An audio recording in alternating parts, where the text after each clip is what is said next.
Hello, I'm Bob Ross, and I'd like to welcome you to the First, Enjoy Twinking. series. First of all, let me thank you for inviting us back for another series of Twinking. shows. And if this is your first time with us, allow me to give you a personal invitation to Watch my video and donate me $650 this month for rent so I can be a full-time YouTuber. What makes vanilla Twinking different from the other versions of WoW's Twinking is the lower general power level of Twinks comparative to their untwinked counterparts. Once TBC came out, a lot of the old gear got reworked, which upped the power level of Twinks tremendously, not to mention the new TBC enchants that could be put on low level gear.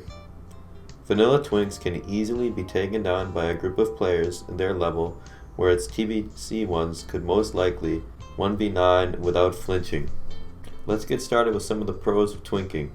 The main one for me is the ability to play and progress other classes in PvP and PvE without having to commit to leveling that class all the way to 60. Let us focus on the commitment aspect first. Leveling a character to 60 and gearing them out in pre-biz can easily take upwards of 10 to 20 days of /play time. In the later patches, that's not even enough, because most people's mains are geared through months of raiding. So with BWL, ZG, or AQ patch, that character that you spent all that time on getting blue pre-biz is still far behind in power level to someone's main they brought into BGs. As a Twink, you can spend 15 hours of playtime, perhaps even less if you have someone boosting you the whole way, and are lucky with drops. You are rewarded with a fun PvP experience on a unique class of your own choice. Progression-wise, a Twink needs both a lot of gear and a lot of gold, both of which take time grinding and doing dungeons. Fully completing a Twink build gives you the same sense of satisfaction as a sick piece of gear on your level 60, which is why it's always fun to constantly create new Twinks. Each bracket offers unique aspects to Twinking. The meta of which classes changes as certain classes unlock new abilities. For example, the 29 bracket offers Mage's Blinks, or Shaman's Frost Shock and Ghost Wolf.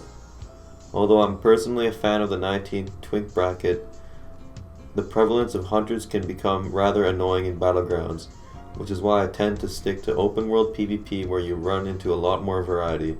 The downside of the later level brackets is mainly the extra commitment it takes to get there, not to mention the consumes and gear can be far more expensive, but if you're looking to play a class that's weak in the 19 bracket, it may end up being worth it. Although Twinks require low commitment, they usually require you to have a main that can farm gold. Casters in particular are extremely expensive due to the enchants and high density of BOEs required to make them work. Melee and hunters are far cheaper. The most expensive thing for melee will most likely be the 25 gold fiery enchant, which isn't even that bad. For hunters, Sentry Cloak will cost you the most, although there are free alternatives like Scum's Cloak from WC that offer you a bit less power, but will get the job done as your free bow from Wailing Caverns tends to do most of the work. I'm personally thinking of challenging myself to deck out a 19 Twink with no help from any max levels, so if you guys would be interested in a potential series revolving around that, then feel free to mention it in the comments. Personally, I find the open world PvP a lot more enjoyable, especially with a group of friends. PvPing in the open world can lead to a lot more dynamic gameplay considering all the spots you can go to hunt people and escape gankers, which brings me to the biggest negative of Twinking in the open world, and that's the White Knights. White Knights are the level 40 to 60s who are too bad to level their characters or join a proper raiding guild / partake in high-end PvP, so they decide to White Knight their fellow low levels by protecting them from same level PvP. As a Twink in enemy zones, you will most likely already be heavily outnumbered by the opposing faction, but White Knights love to come in and one-shot low level seeking some fun world PvP, in an attempt to feel liked in an MMO game where their fellow 60s despise them. Common traits of the White Knight include keyboard turning, emote spamming, backpedaling, and worst of all, clicking. Red Ridge has the most concentrated amount of White Knights, which I actually believe is partly the fault of the level 50 to 60 Horde, dishonorable gankers who like to ruin the low level experience for both the Horde and the Alliance. If you're ganking people 10 or more levels below you, you're almost as bad if not worse than the White Knights.